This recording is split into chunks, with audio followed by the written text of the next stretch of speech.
আমরা সকলেই সময়ের গুরুত্ব বুঝি। সময় আমাদের তৈরি করে, আর সময়ই আমাদের নষ্ট করে দেয়।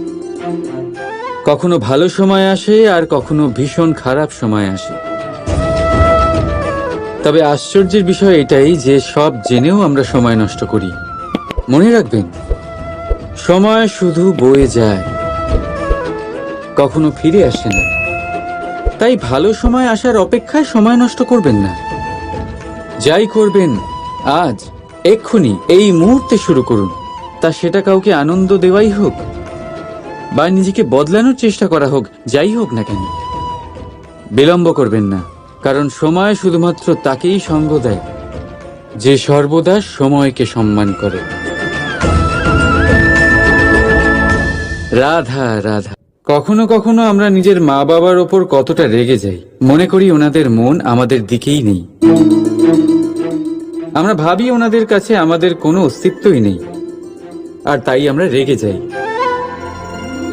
কিন্তু আপনি কি কখনো এমন অনুভব করেছেন যে আমাদের চোখ দিয়ে আমরা আমাদের নাক কখনো দেখতেই পাই না?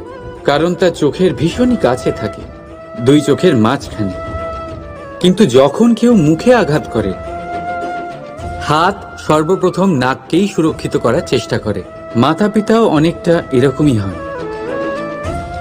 আপনার ভালোর জন্য, আপনার সুরক্ষার জন্য তারা সবসময় তৈরি। তাই তাদের প্রেমকে কখনো সন্দেহ করবেন না। আবশ্যক নয় তাদের প্রেম আপনি সবসময় স্পষ্টভাবে দেখতে পাবেন, কারণ এই এক এমন প্রেম যা সর্বদাই আপনার সাথে ঢাল হয়ে আপনার রক্ষা করতে থাকবে। রাধা রাধা। এই সংসারে সম্পর্ক অত্যন্ত গুরুত্বপূর্ণ। এবারে প্রশ্ন এটাই যে সম্পর্ক কেমন হওয়া উচিত। সম্পর্ক কথার শুরুতেই সম শব্দ আসে। সম অর্থাৎ সমতা।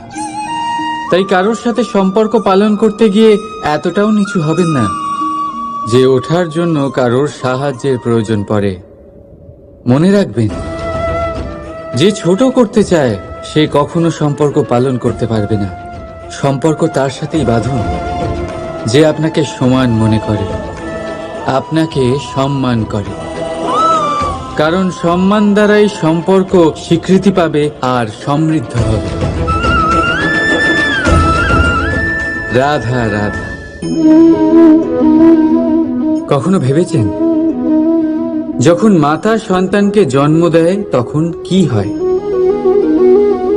9 মাস গর্ভে ধারণ, প্রসবের তীব্র যন্ত্রণা, যে যন্ত্রণা এতটাই ভয়ানক হয় যে মনে হয় সন্তানের জন্মের সাথে মাতারও এক নতুন জন্ম হচ্ছে। আর এই জন্মের সাথে শেষ হয় মাতার যন্ত্রণার। কিন্তু যদি আপনি আপনার দৃষ্টিভঙ্গি পাল্টে দেখেন, তাহলে আপনি বুঝতে পারবেন যে এই যন্ত্রণার অন্ত এক অপার আনন্দের প্রারম্ভ। প্রারম্ভ সন্তানের, আর সন্তান মাতা পিতার জন্য সুখের প্রারম্ভ। জীবনের সাথে এটাই হয়। আমরা কখনো কখনো কোনো সম্পর্ক বা পরিস্থিতির যন্ত্রণার অন্তের জন্য এত বিচলিত হয়ে যাই যে সেই আনন্দের প্রারম্ভ আমরা দেখতেই পাই না। মনে রাখবেন, যন্ত্রণা আনন্দের প্রারম্ভের লক্ষণ মাত্র। রাধা রাধা। সংসারে সব থেকে কঠিন কাজ কি? কেউ বলবেন পর্বত আরোহণ করা, কেউ বলবেন সাঁতার কাটা, কেউ বলবেন আকাশে ওড়া। কিন্তু বাস্তবে সত্যি কি এগুলি কঠিন? আসলে যদি দেখা যায় তো এগুলি কিছুটা আলাদা। যে কাজ আমরা করতে অভ্যস্ত নই, আমরা তাকে কঠিন ভেবে নিই। যেমন সাঁতার কাটা আলাদা, পাহাড়ে ওঠার কলা আলাদা, আকাশে ওড়ার কলা আলাদা। যেমন কিছু মানুষ গণিত আর বিজ্ঞানকে কঠিন ভেবে নেয়, কিন্তু বাস্তবে এটা সাহিত্যের থেকে কিছুটা ভিন্ন, কঠিন নয়। দেখুন, এই সংসারে কঠিন কিছুই নেই, শুধু একে অপরের থেকে কিছুটা ভিন্ন। যেমন কোনো মানুষ হন, সম্পর্ক হোক, কারোর চিন্তাধারা বা বিচার বুদ্ধি হোক, কখনো কখনো আমরা বুঝতে পারি না, কারণ আমাদের চিন্তাধারা ও বিচার বুদ্ধির থেকে সেগুলি আলাদা। কিন্তু যদি এটা বুঝে নেওয়া যায় যে সেটা কঠিন নয়, একটু ভিন্ন মাত্র, তাহলে অনেক সম্পর্ক বাঁচানো যেতে পারে।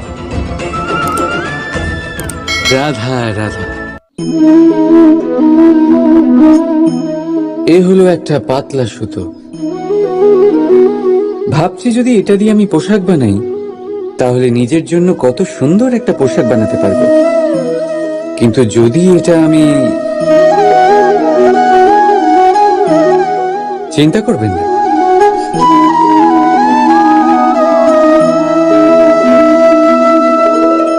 দেখুন এই সুতো জোড়া লেগে গেল। শুধু পার্থক্য হচ্ছে এটাই যে আগের মতো এটা আর সরল নেই, আর এটার দৈর্ঘ্য আগের থেকে কিছুটা কমে গেছে। এই সংসারে প্রেমের সাথেও ঠিক এটাই হতে পারে। প্রেমের এই সুতো যা দুই মানুষকে একসাথে বেঁধে রাখে, অহংকার আর স্বার্থের আঘাত সে সহ্য করতে পারে না, ছিঁড়ে যায়। চেষ্টা করলে আবার এই সম্পর্ক হয়তো জোড়া লাগতে পারে, কিন্তু তা আগের মতো কখনোই থাকে না, কারণ মনে গিঁট পড়ে যায়। সেই জন্য প্রেমকে স্নেহের সাথে সামলে রাখুন, অহংকার আর স্বার্থের থেকে দূরে থাকুন। রাধা রাধা। সময় বড়ই বিচিত্র অনুভব দেয়। যখন অপেক্ষা করছেন তখন অনেক লম্বা হয়ে যায়। প্রতিটা মুহূর্ত একটা গোটা দিনের মতো মনে হয়। ঠিক সেইভাবেই যদি কোথাও যেতে দেরি হয়, তখন সময় দৌড়তে থাকে। প্রসন্নতায় বয়ে যায় আর নিরাশায় থমকে যায়। আপনদের সাথে থাকলে সময়ের খেয়ালই থাকে না, শত্রুদের সাথে থাকলে সেই সময়ই খারাপ হয়ে যায়। কিন্তু এটাই কি সত্যি বাস্তব? না, সময় তো সময়ই হয়, নিজের গতিতেই চলে সে। শুধু সেই গতির আভাস আমাদের মানসিক অবস্থা অনুযায়ী বদলে যেতে থাকে।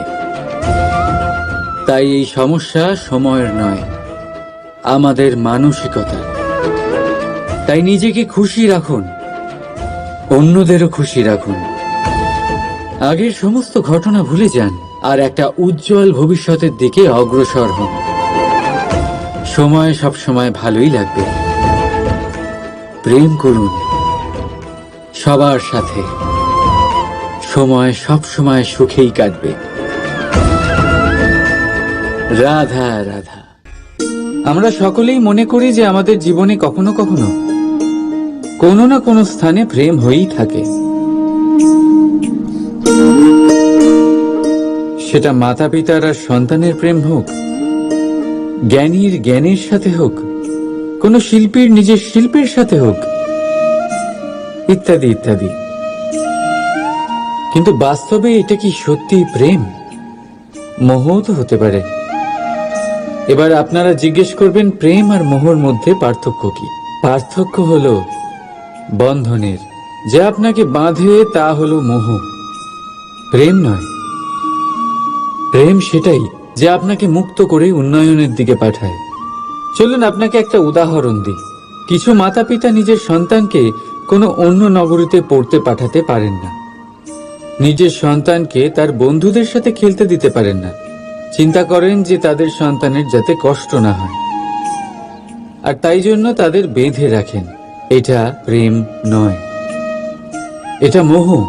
কারণ যদি এটা প্রেম হতো, তাহলে ওনারা চাইতেন যে সন্তান মাতা পিতার আশ্রয় থেকে বেরিয়ে এই সংসারকে দেখুক, তাকে বুঝুক, আর তার থেকে জ্ঞান অর্জন করুক, নিজের অভিজ্ঞতার থেকে শিক্ষা নিয়ে নিজের একটা ব্যক্তিত্ব বানাক।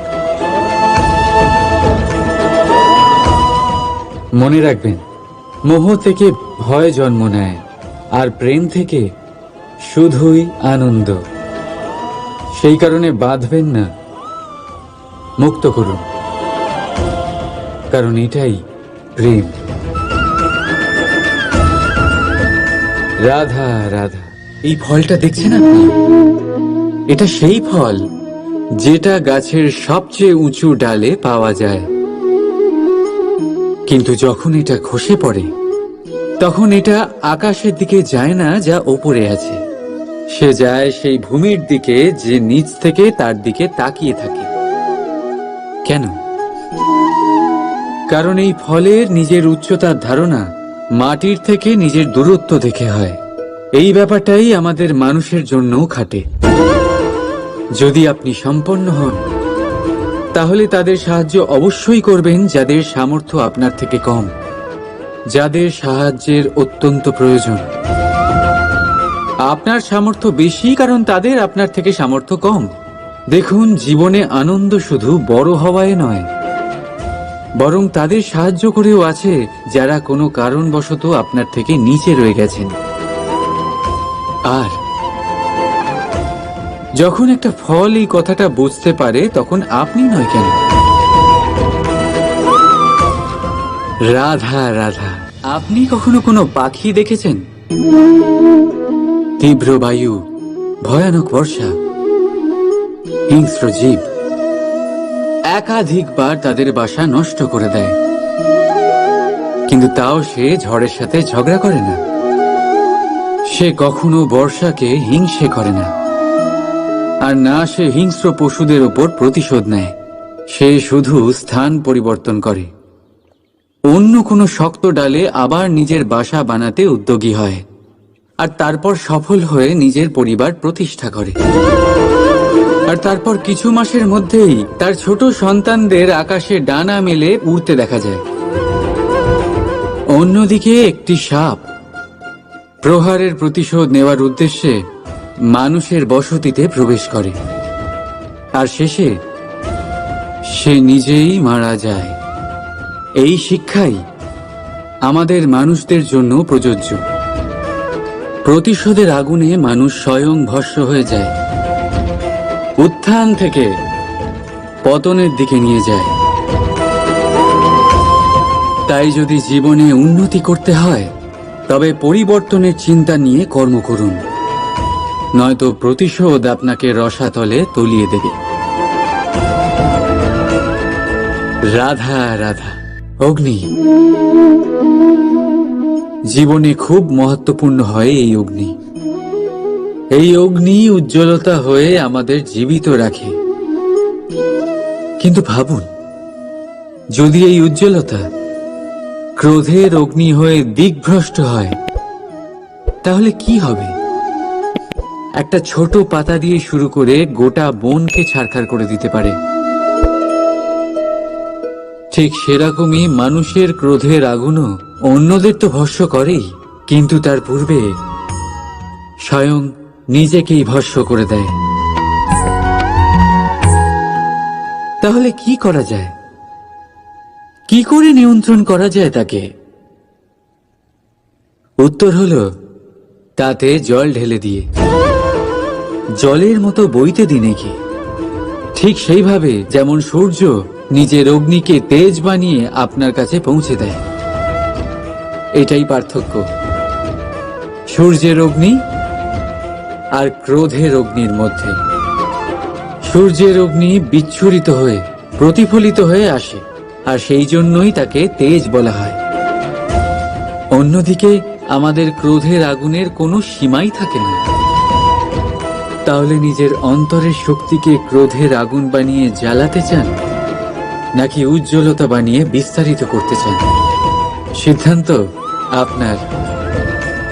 রাধা রাধা। আমাদের সকলের জীবনে কখনো না কখনো পাথর দ্বারা আঘাত লাগেই, আর এই সংসারও আমাদের উপরে কখনো না কখনো পাথর বর্ষণ করে।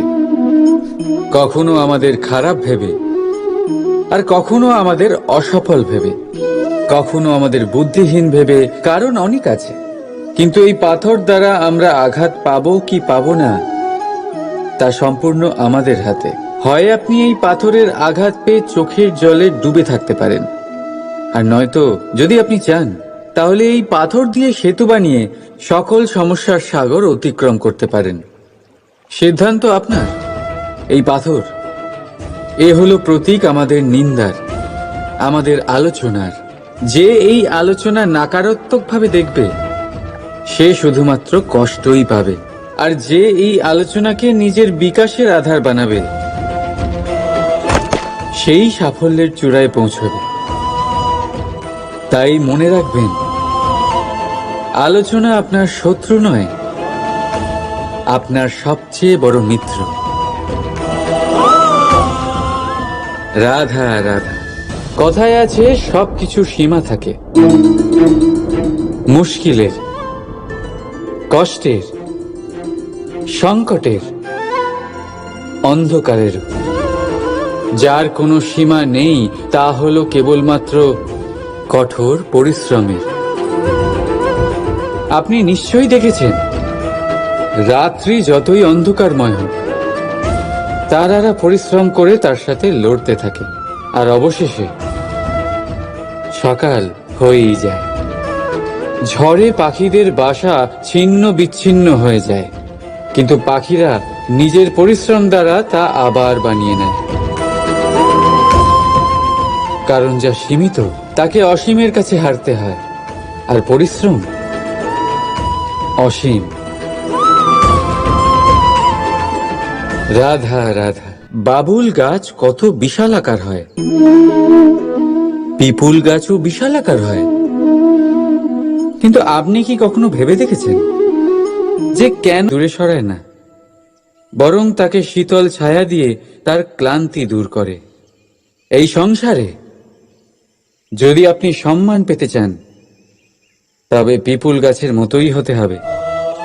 কিছু দিতে শিখুন, আনন্দ, সুখ, শীতলতা দান করতে শিখুন। আর কাঁটার মতন কাউকে কখনো কষ্ট দেবেন না। সম্মান স্বয়ং হেঁটে আপনার কাছে আসবে। আর মন প্রসন্ন হয়ে বলবে রাধা রাধা। আপনি কি ওই মাকড়সার জাল দেখতে পাচ্ছেন? মাকড়সারা ভীষণ পরিশ্রম করে এটা তৈরি করে, নিজের শরীরের রস দিয়ে এই জাল বোনে। আপনি কি এটার উদ্দেশ্য জানেন? আসলে মাকড়সা এই জালে ছোট কীটপতঙ্গ ধরে তাদেরকে খাদ্যরূপে গ্রহণ করে। কিন্তু আপনি কি এই কথা জানেন যে একদিন মাকড়সা নিজেই নিজের জালে জড়িয়ে মৃত্যুবরণ করে থাকে? বলুন, কি করেন আপনি এই জাল দেখতে পেলেই মুছে ফেলেন এর অস্তিত্ব, তাই না? তেমনি অন্যদিকে পাখির বাসা, পাখিরাও ভীষণ পরিশ্রম করে এটা তৈরি করে। কিন্তু যদি পাখি একদিন এটা ছেড়ে চলে যায় তাহলেও লোকে এটা নষ্ট করে দেয় না। কারণটা কি? এর কারণ হলো এর নির্মাণ জীবন সঞ্চারের জন্য করা হয়েছিল, নষ্ট করার জন্য নয়। তাই মনে রাখবেন, জীবনে আপনার পরিশ্রম যতই বেশি হোক না কেন, যদি আপনার লক্ষ্য শুভ না হয় তাহলে আপনারও বিনাশ নিশ্চিত। তাই সৃজন করতেই থাকুন, আর মুগ্ধ হয়ে বলুন রাধা রাধা। এবারে বলুন, শ্রেষ্ঠ কে? দেবতা আর দানবের সেই দল যারা অমৃত পাওয়ার জন্য এই সংসারে হলাহল ছড়িয়ে দিয়েছে, নাকি মহাদেব, যিনি এই হলাহল নিজে পান করে নিজের কণ্ঠে ধারণ করেন? নিশ্চিতভাবেই মহাদেব সর্বশ্রেষ্ঠ। ঠিক এইভাবেই সংসারে ছোট ছোট ব্যাপারকে যারা বড় করে দেখেন তারা শ্রেষ্ঠ হন না। কারণ ছোট ছোট খুঁটিনাটিকে দ্বন্দ্বে পরিণত করা অত্যন্ত সহজ, কিন্তু সর্বশ্রেষ্ঠ তিনিই হন যিনি নিজের বিচার বুদ্ধি দিয়ে বড় বড় যুদ্ধের অবসান ঘটান। রাধা রাধা। এই সংসার অনেকটাই বড়, আর আমরা তার কাছে অত্যন্ত নগণ্য। এই সংসারে এমন অনেক মানুষ পাওয়া যায় যারা বোঝান যে এই সংসারটা কতটা বড়, কতটা অদ্ভুত। কতটা সুন্দর। আর এই সংসার রচনা করে পরমেশ্বর কত মহান এক কাজ করেছেন। কিন্তু আপনি এই জীবনে মাত্র কয়েকজন মানুষকেই পাবেন যারা আপনাকে এটা বলবেন যে এই সংসারে আপনি কতটা গুরুত্বপূর্ণ, আপনি কতটা অদ্ভুত। যদি আপনি তাদের সাথে থাকেন তাহলে তারা নতুন কিছু সৃষ্টি করতে পারেন, এই সংসারকে আরো কতটা পবিত্র করতে পারেন। তাই এই সংসারকে গুরুত্ব না দিয়ে সেই মুষ্টিমেয় কিছু মানুষকে গুরুত্ব দিন, কারণ তারাই হলো আপনার আপনজন, আর তারাই আপনাকে সঠিক পথে চালিত করবে। মানুষকে তো বর্ষার স্রোতও বয়ে নিয়ে যেতে পারে, তাকে সাগরও ডুবিয়ে দিতে পারে, কিন্তু গঙ্গা জল সবচেয়ে বেশি শুদ্ধ, কারণ তার কয়েক ফোঁটা মানুষকে মুক্ত করে দেয়। রাধা রাধা। প্রবাহিত নদী কত সুন্দর হয়, যে নদীর জন্ম কি করে হয়? এ কি শুরু থেকেই এমন বিশাল আর খরস্রোতা হয়? না, বৃষ্টির ছোট ছোট ফোঁটা একসাথে সম্মিলিত হয়ে এক সূক্ষ্ম ধারা তৈরি করে, আর সেই ধারাগুলি পর্বতের বরফ কেটে তাদেরকে গলিয়ে জলপ্রপাত হয়ে ঝরে পড়ে পাথরের সাথে ধাক্কা খেয়ে তারপরেই সে নদী হয়ে ওঠে। ঠিক সেইভাবেই এত সহজে কেউ মহান হয়ে ওঠে না। ছোট ছোট চেষ্টা মিলে এক বিশাল ব্যক্তিত্ব তৈরি করে। তাই জীবনে সর্বদাই চেষ্টা করতে থাকুন, অস্তিত্ব নিজে থেকেই প্রকাশ পাবে। রাধা রাধা।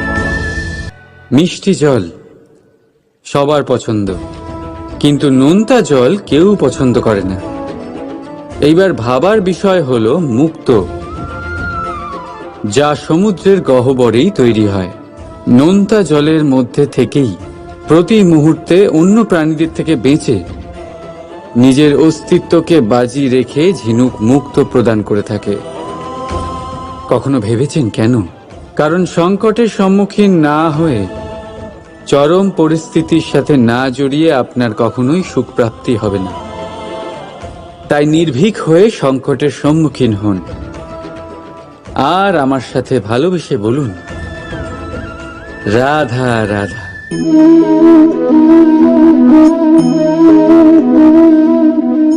আপনার কি মনে হয় আমি কি করছি? আপনি বলবেন আমি প্রদীপ জ্বালাচ্ছি। সঠিক, কিন্তু প্রশ্ন হচ্ছে যে আমি কি আপনাকে বলেছি যে একে প্রদীপ বলা হয়? না। এই প্রদীপ কি নিজেই নিজের পরিচয় আপনাকে দিয়েছে? না। তাহলে আপনি কি করে জানলেন যে একে প্রদীপ বলা হয়? উত্তর হচ্ছে প্রকাশ, যে স্বয়ং জ্বলে অন্ধকারের মধ্যে সংসারকে পথ দেখায়, সেটাই প্রদীপ। যা নিরাশার মাঝে আশার আলো প্রদর্শন করে, সেটাই প্রদীপ। অপর দিকে আছে সাপ, যাকে না দেখেও তার ফনার আওয়াজ শুনেই লোকে ভয় পেয়ে যায়। তার মানে ব্যক্তির পরিচয় তার কর্মের দ্বারা পাওয়া যায়। তাই আপনার এটা বলার প্রয়োজন নেই যে আপনার পরিচয় কি। এটা আপনার কর্মই নিশ্চিত করবে যে লোকে আপনাকে প্রদীপ ভেবে ভালোবাসবে নাকি সাপ ভেবে ভীত হয়ে থাকবে। রাধা রাধা। আমরা সকলেই সময়ের গুরুত্ব বুঝি। সময় আমাদের তৈরি করে, আর সময়ই আমাদের নষ্ট করে দেয়। কখনো ভালো সময় আসে, আর কখনো ভীষণ খারাপ সময় আসে। তবে আশ্চর্যের বিষয় এটাই যে সব জেনেও আমরা সময় নষ্ট করি। মনে রাখবেন, সময় শুধু বয়ে যায়, কখনো ফিরে আসে না। তাই ভালো সময় আসার অপেক্ষায় সময় নষ্ট করবেন না। যাই করবেন আজ, এক্ষুনি, এই মুহূর্তে শুরু করুন। তা সেটা কাউকে আনন্দ দেওয়াই হোক বা নিজেকে বদলানোর চেষ্টা করা হোক, যাই হোক না কেন, বিলম্ব করবেন না। কারণ সময় শুধুমাত্র তাকেই সঙ্গ দেয় যে সর্বদা সময়কে সম্মান করে। রাধা রাধা। কখনো কখনো আমরা নিজের মা বাবার ওপর কতটা রেগে যাই, মনে করি ওনাদের মন আমাদের দিকেই নেই। আমরা ভাবি ওনাদের কাছে আমাদের কোনো অস্তিত্বই নেই, আর তাই আমরা রেগে যাই। কিন্তু আপনি কি কখনো এমন অনুভব করেছেন যে আমাদের চোখ দিয়ে আমরা আমাদের নাক কখনো দেখতেই পাই না, কারণ তা চোখের ভীষণই কাছে থাকে, দুই চোখের মাঝখানে। কিন্তু যখন কেউ মুখে আঘাত করে, হাত সর্বপ্রথম নাককেই সুরক্ষিত করার চেষ্টা করে। মাতা পিতাও অনেকটা এরকমই হয়। আপনার ভালোর জন্য, আপনার সুরক্ষার জন্য তারা সবসময় তৈরি। তাই তাদের প্রেমকে কখনো সন্দেহ করবেন না। আবশ্যক নয় তাদের প্রেম আপনি সবসময় স্পষ্টভাবে দেখতে পাবেন, কারণ এই এক এমন প্রেম যা সর্বদাই আপনার সাথে ঢাল হয়ে আপনার রক্ষা করতে থাকবে। রাধা রাধা। এই সংসারে সম্পর্ক অত্যন্ত গুরুত্বপূর্ণ। এবারে প্রশ্ন এটাই যে সম্পর্ক কেমন হওয়া উচিত। সম্পর্ক কথার শুরুতেই সম শব্দ আসে। সম অর্থাৎ সমতা। তাই কারোর সাথে সম্পর্ক পালন করতে গিয়ে এতটাও নিচু হবেন না যে ওঠার জন্য কারোর সাহায্যের প্রয়োজন পড়ে। মনে রাখবেন, যে ছোট করতে চায় সে কখনো সম্পর্ক পালন করতে পারবে না। সম্পর্ক তার সাথেই বাঁধুন যে আপনাকে সমান মনে করে, আপনাকে সম্মান করে, কারণ সম্মান দ্বারাই সম্পর্ক স্বীকৃতি পাবে আর সমৃদ্ধ হবে।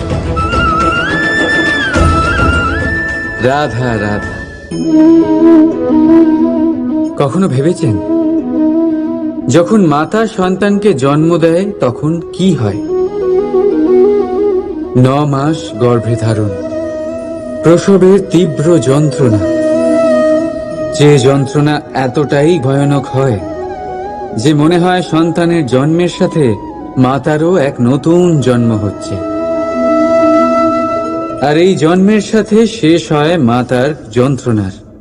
কিন্তু যদি আপনি আপনার দৃষ্টিভঙ্গি পাল্টে দেখেন, তাহলে আপনি বুঝতে পারবেন যে এই যন্ত্রণার অন্ত এক অপার আনন্দের প্রারম্ভ। প্রারম্ভ সন্তানের, আর সন্তান মাতা পিতার জন্য সুখের প্রারম্ভ। জীবনের সাথে এটাই হয়। আমরা কখনো কখনো কোনো সম্পর্ক বা পরিস্থিতির যন্ত্রণার অন্তের জন্য এত বিচলিত হয়ে যাই যে সেই আনন্দের প্রারম্ভ আমরা দেখতেই পাই না। মনে রাখবেন, যন্ত্রণা আনন্দের প্রারম্ভের লক্ষণ মাত্র।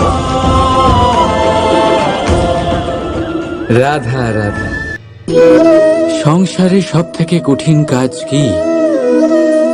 কেউ বলবেন পর্বত আরোহণ করা, কেউ বলবেন সাঁতার কাটা, কেউ বলবেন আকাশে ওড়া। কিন্তু বাস্তবে সত্যি কি এগুলি কঠিন? আসলে যদি দেখা যায় তো এগুলি কিছুটা আলাদা। যে কাজ আমরা করতে অভ্যস্ত নই, আমরা তাকে কঠিন ভেবে নিই। যেমন সাঁতার কাটা আলাদা, পাহাড়ে ওঠার কলা আলাদা, আকাশে ওড়ার কলা আলাদা।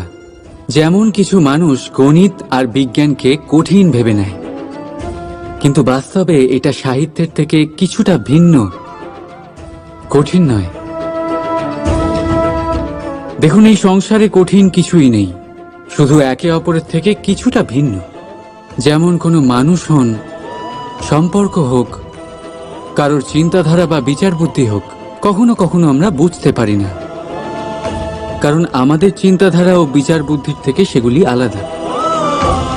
কিন্তু যদি এটা বুঝে নেওয়া যায় যে সেটা কঠিন নয়, একটু ভিন্ন মাত্র, তাহলে অনেক সম্পর্ক বাঁচানো যেতে পারে। রাধা রাধা।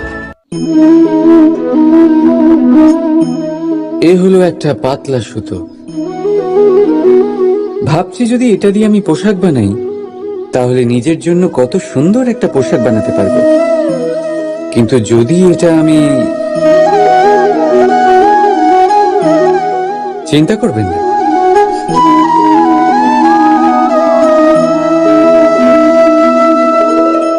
দেখুন এই সুতো জোড়া লেগে গেল। শুধু পার্থক্য হচ্ছে এটাই যে আগের মতো এটা আর সরল নেই, আর এটার দৈর্ঘ্য আগের থেকে কিছুটা কমে গেছে। এই সংসারে প্রেমের সাথেও ঠিক এটাই হতে পারে। প্রেমের এই সুতো যা দুই মানুষকে একসাথে বেঁধে রাখে, অহংকার আর স্বার্থের আঘাত সে সহ্য করতে পারে না, ছিঁড়ে যায়।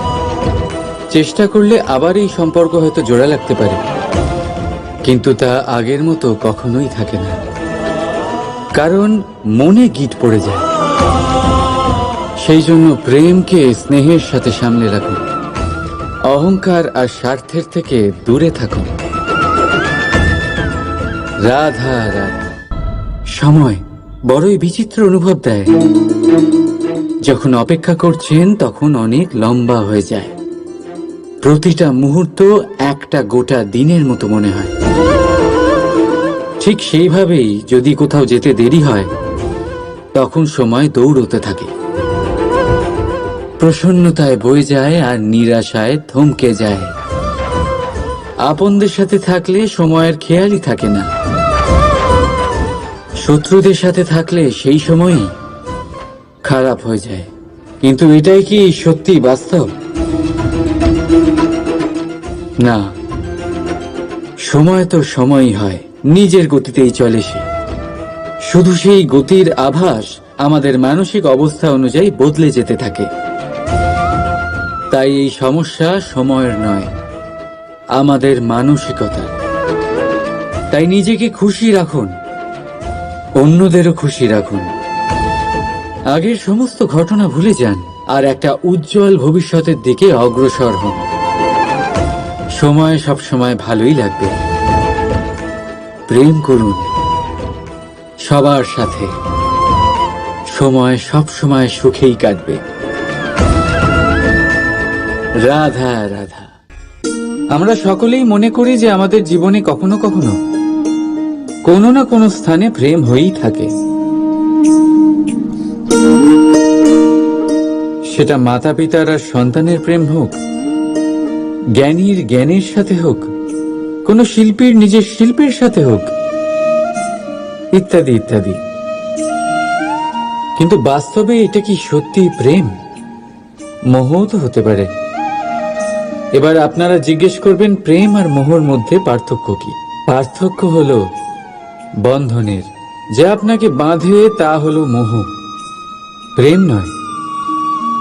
প্রেম সেটাই যা আপনাকে মুক্ত করে উন্নয়নের দিকে পাঠায়।